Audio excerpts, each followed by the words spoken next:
Hey, how you doing? You know, there was a big craze in the mid 70s with CB radio. And one day I got home from school and my dad had gotten a CB radio. So that was the beginning of it. It was set up there in the living room and it just continued for a few years with this craze. And you'll remember, like this song that McCall did in like '75, the Convoy song.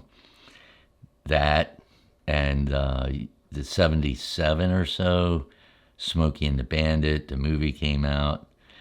It was all part of this huge fad of CB radio.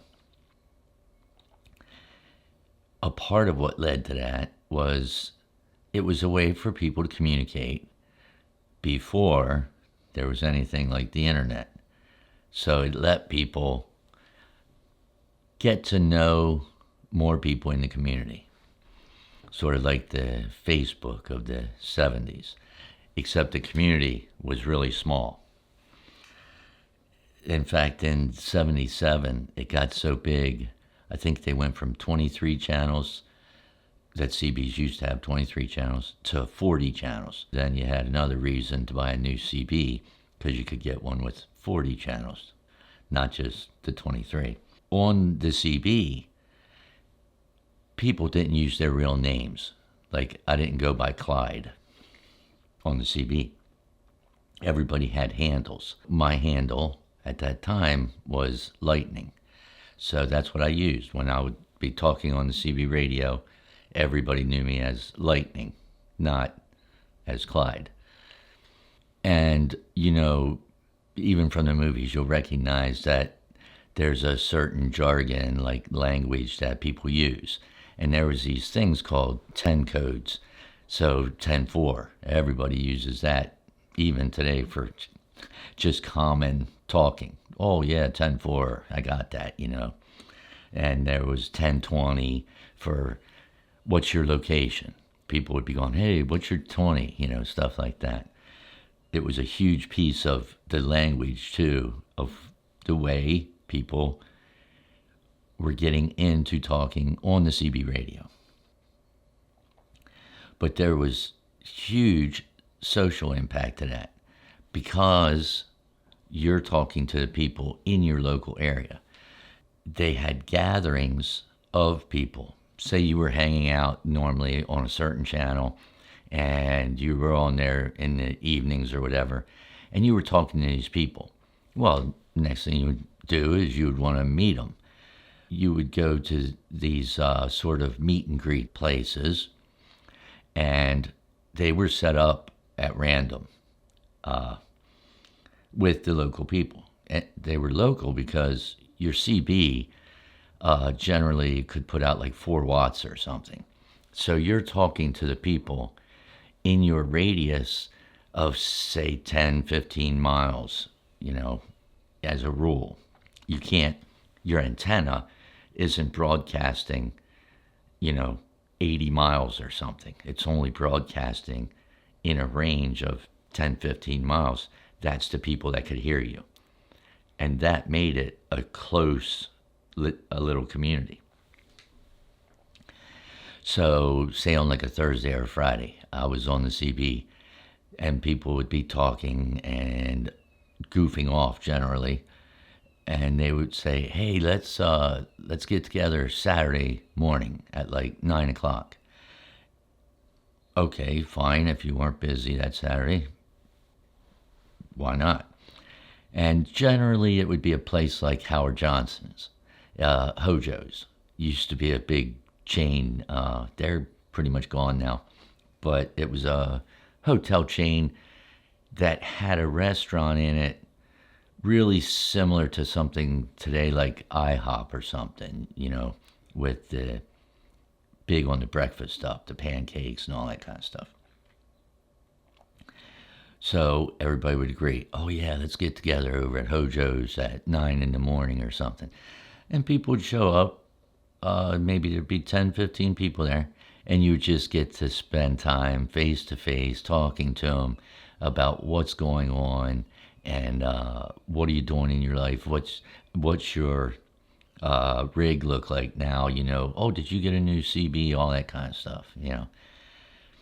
But another place people used to get together was when somebody, say they just had a small antenna on a little tower outside their house, but they wanted to get better transmission, of course, on the CB. They would be going, hey, I ordered 40 foot of tower and I want to put that up at my house with my new antenna and everything. Does anybody want to come by and join in and help? And of course, it's going to take a while to put up the tower and the antenna and everything. So they would buy the pizza and the soda and whatever else people were drinking and goofing off with while putting up the tower and the antenna.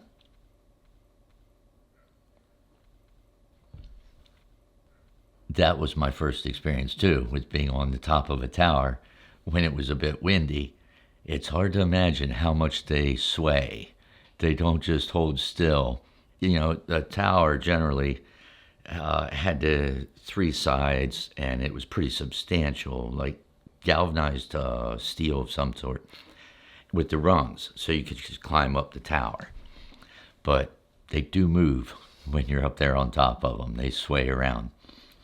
But there were people installed 40, 50-foot towers with these big moonraker antennas. I remember they used to call them moonrakers. And it was like a quad antenna. So it had sections of quads mounted to the center pole. Rather sizable antenna. But part of me early on, starting with learning electricity and electronics and stuff too, was I got real familiar with SWR meter. You had to check the swirls to see how the transmitter was being coupled to the antenna. So there's a coax cable on the back of the CB, and that would run, say, from their living room or wherever they had it, run it through the walls and get it up to the attic, get onto the roof, and you would hook that coax cable to the antenna at that end.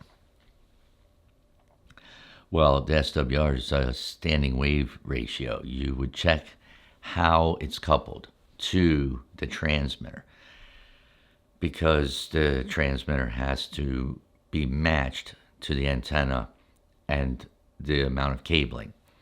So you could tune the antenna. You could shorten or lengthen the quads or the bars on the antenna to get as close as you could to a one-to-one match on the SWRs, so that, and you never really got one-to-one, say, because there's always some line loss and reflection in the system.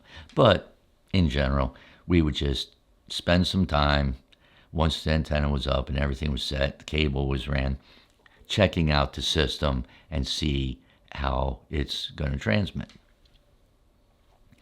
Another piece that I was familiar with was soldering.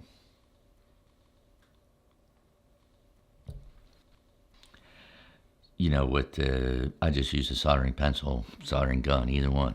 But you would run your RG58 or 59 cable and then strip the ends back and solder the connectors on, so you had a good solid connection from the center pin of the coax onto the connector. That type of stuff. So I usually took care of doing that too, just because I was handy with it and I had the equipment. If you've already got the equipment, you would take it to the guy's house to set up the antenna, because he might not even have one. So I would do that too. That came in handy also because at that time frame, I was starting to get better equipment for my car stereo.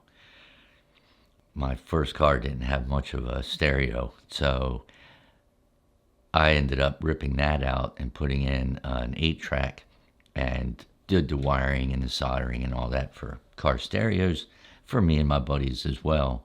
So that's part of where I learned soldering.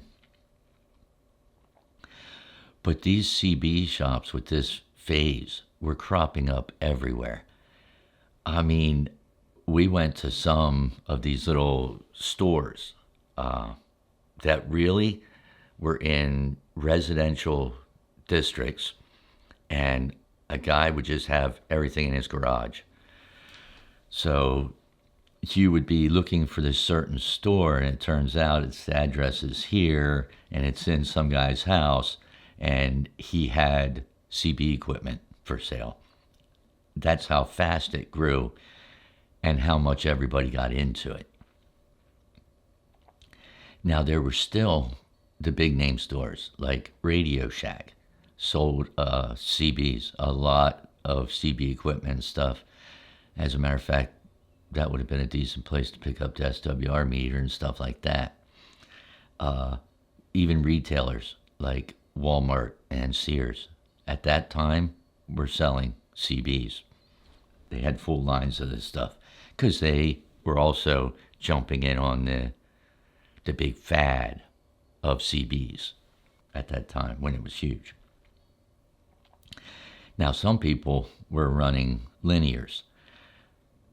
Not legal because, remember I said about the 4 watts of power where you could transmit 15 miles. People with linears were generating more power than was legal to try to get farther with their transmissions. So there was that too. But like all the fads that I've gone through in time, they're huge for a while, a couple years. And this one was that way. It was huge for years. But eventually, by like the 80s, it started to like lose its appeal and burned out and stuff like that. And it got to the point by 83 or something, you didn't even need a license for CBs. And I'm sure you don't today. But that's how fast it came in and how fast it went out. Now, of course, people still use CBs. It's not like they disappeared. And truckers and stuff use them all the time still. I just don't have one in my car, so I don't really use it. But 10-4, good buddy. I'll catch you on the flip-flop. Lightning, going 10-7 for now. So until next time, take care of yourself, and I'll see you later.